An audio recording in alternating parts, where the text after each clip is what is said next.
Salut à tous, aujourd'hui on se retrouve pour l'épisode numéro 254 de l'After Zap Image. On débute avec une déclaration de Dimitri Payet. Il nous dit « On n'a pas été bon à partir du moment où on a le ballon et qu'on le perd. Ils en profitent sur les 4 buts, on en a offert pas mal. C'est compliqué et en plus de ça, c'est pas la première fois que l'Olympique de Marseille fait des cadeaux cette saison. Ils ont offert bon nombre de buts à beaucoup d'équipes cette année. Alors déjà, ils ont quelques problèmes défensifs, ça on a pu le remarquer, l'Olympique de Marseille. Et en plus de ça, individuellement, souvent, il y a des erreurs qui coûtent des buts à l'OM. Je me rappelle de l'erreur de Yohan Pelé un peu plus tôt dans la saison. Les erreurs d'Adil Rami face à l'AS Monaco. Ça fait quand même beaucoup pour l'OM, toutes ces erreurs individuelles qui leur coûtent des buts. Ce week-end face à Lyon, il y a eu encore beaucoup de pertes de balles. Où il n'y aurait pas dû avoir de perte de balles parce qu'il n'y avait pas vraiment de danger. On peut rappeler aussi le but encaissé face à Francfort en milieu de semaine, la semaine dernière. Voilà, avec cette erreur de relance, je crois que de Maxime Lopez. Donc c'est quand même plutôt inquiétant pour ce début de saison de l'Olympique de Marseille, ces erreurs individuelles. Ensuite, on a une déclaration de Rudy Garcia. Il nous dit « On a pris 2 buts contre Monaco, 2 contre Francfort. Il va être temps de fermer les vannes. » Et après, on a une petite image. Donc on voit que Rudy Garcia cherche toujours la bonne charnière défensive pour l'Olympique de Marseille. Il a déjà utilisé 5 charnières centrales en 7 matchs. Vous avez tous les noms avec du Rami, du Camara, du Gustavo, du Caleta-Tsar. Donc c'est toujours pour le moment un petit peu indécis pour Garcia. Il cherche, qu'est-ce qu'il peut bien apporter à son équipe, qu'est-ce qu'il peut être le meilleur pour son équipe. Et actuellement l'OM est vraiment en difficulté défensivement. C'est assez compliqué. Il y a pas vraiment de charnière type pour le moment du côté de Marseille. Ensuite, on a les statistiques de Nabil Fekir sur ses 4 derniers matchs officiels avec Lyon, avec au moins un but et une passe décisive sur ces matchs. Et il faut quand même noter que les adversaires, ce sont de très très grands adversaires. On a Monaco, Paris, City ou Marseille, donc c'est quand même quelqu'un qui est très important pour l'Olympique Lyonnais. Et on voit, c'est un homme de grand rendez-vous, Nabil Fekir. Il l'a encore prouvé sur la semaine passée face à City et Marseille. Il a été très très bon sur ces 2 matchs. Bien évidemment, on connaît son talent dans sa qualité de balle, dans sa qualité de transmission de balle à Nabil Fekir. Et bien évidemment, c'est aussi un excellent buteur. Ensuite, on voit du côté de Nantes, selon l'équipe, l'entraîneur du FC Nantes, Miguel Cardozo, est déjà sur la sellette. Les Canaries comptent 3 défaites après seulement 6 journées de Ligue 1. Ils sont actuellement relégables.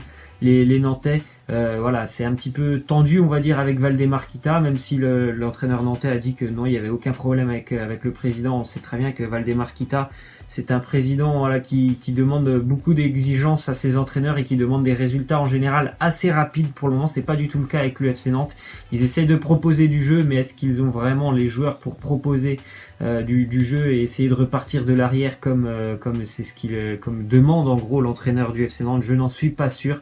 Le FC Nantes accueille Nice ce soir. C'est un match très important entre 2 équipes qui font pas un super début de saison. Ensuite, du côté du Paris Saint-Germain, l'UEFA a annoncé que le cas du Paris Saint-Germain concernant le fair play financier sera réexaminé par la chambre d'instruction pour un examen plus approfondi. Donc je pense que il y a certainement quelques points que l'UEFA a envie d'approfondir sur notamment les transferts du Paris Saint-Germain. Ensuite, on a une déclaration de Neymar. Il nous dit « Nous avons eu une bonne relation avec Thomas Tuchel. Nous aimons beaucoup sa façon d'entraîner et de parler aux joueurs. J'espère qu'avec lui, nous pourrons réaliser une grande saison. » On l'espère tous pour le Paris Saint-Germain, notamment qu'en Ligue des Champions, ça ira très loin cette saison. Thomas Tuchel n'est pas le même entraîneur que Unai Emery. Il n'a pas les mêmes méthodes de travail.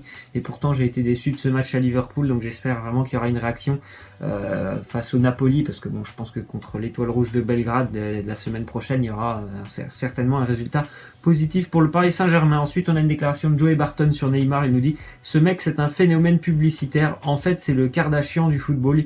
Il n'a absolument pas le niveau de Cristiano ou de Lionel Messi. Et d'ailleurs, nombreux sont les joueurs meilleurs que lui à ce jour. » C'est une déclaration de Joey Barton. Je pense qu'il va vraiment très très loin, Joey Barton, pour parler de Neymar. Alors certes, Neymar, surtout depuis qu'il est à Paris, on attend vraiment qu'en Ligue des Champions, il prenne les choses en main, que ça se passe bien pour lui.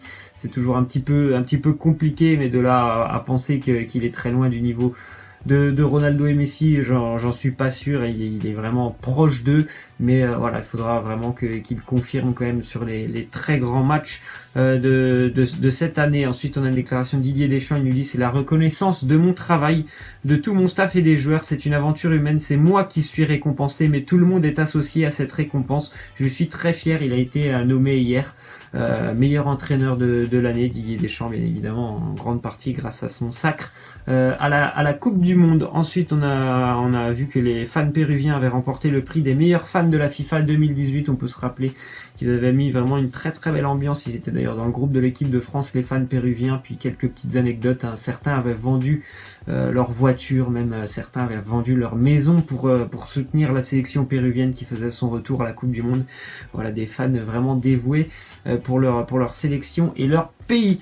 Ensuite, on a une petite image avec une nouvelle fois le championnat espagnol, la Liga, qui est le championnat le plus représenté dans le 11 FIFA de l'année, avec 5 joueurs évoluant actuellement dans le championnat espagnol, et sans oublier Cristiano Ronaldo qui jouait au Real Madrid. C'est quand même assez incroyable. Déjà 4 joueurs du Real, bien évidemment, un champion en titre de Ligue des Champions, avec aussi la présence de Lionel Messi, hein, l'Espagne qui survole quand même le monde européen du football, surtout on va dire en club maintenant depuis de nombreuses années. Ensuite, une petite image de Luka Modric. Il y a 5 ans, il était quand même élu pire joueur de la Liga, hein, lorsqu'il était arrivé du côté de Madrid, et depuis il y a quand même 4 Ligues des Champions, 4 fois élu dans la meilleure équipe de l'année, une Liga, joueur de la Coupe du Monde, dispute une demi-finale, une finale de Coupe du Monde, joueur de l'UEFA, joueur FIFA de l'année. Donc ça fait quand même beaucoup de trophées pour Luka Modric qui a été récompensé hier par le trophée The Best, hein. C'est lui le meilleur joueur 2018, c'est un trophée vraiment qui est mérité pour lui, tant il a fait une très belle saison l'année passée. Ensuite, le prix Puskás qui récompense le plus joli but de la saison, il a été décerné à Mohamed Salah pour son but face à Everton l'année dernière. Vous avez maintenant les critères du prix Puskás, donc l'esthétique, l'importance du match en question. Lui, c'était face à Everton, c'est quand même un derby, hein, Liverpool-Everton. L'absence de chance ou d'une erreur commise par l'autre équipe, par exemple une frappe contrée, ça n'a pas été le cas, hein, pour Mohamed Salah, qui a fait un travail énorme sur son but.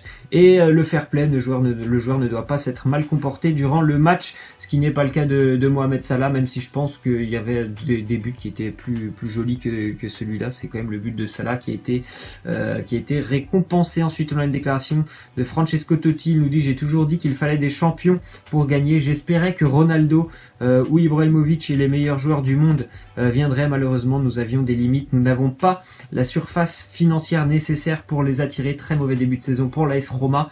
Et bien évidemment, on le sait, hein, que la Roma aura toujours du mal à concurrencer la Juve en Italie, parce que voilà, sincèrement, financièrement, ils n'ont pas les mêmes pouvoirs et les mêmes pouvoirs d'attraction, hein, pour attirer des joueurs, la Roma et la Juve. Donc forcément, pour la Roma, ça sera toujours un petit peu compliqué de rivaliser en Italie. Ensuite, on a une déclaration de Pogba sur Sanchez. Il nous dit: c'est un travailleur acharné, il s'entraîne très bien, il essaye toujours d'aider l'équipe, il parle avec le groupe, il va s'habituer. Ouais, on espère qu'Alexis Sanchez va s'habituer. Hier, on avait vu ses statistiques avec plus de 13 matchs, je crois, avec Manchester, sans trouver le chemin des filets pour Alexis Sanchez. C'est vraiment compliqué, hein, son adaptation avec les Mancuniens. Après voilà, moi je sais qu'au niveau, quand je connais quand même Alexis Sanchez, c'est quelqu'un au Chili, voilà, il se donne énormément sur le terrain.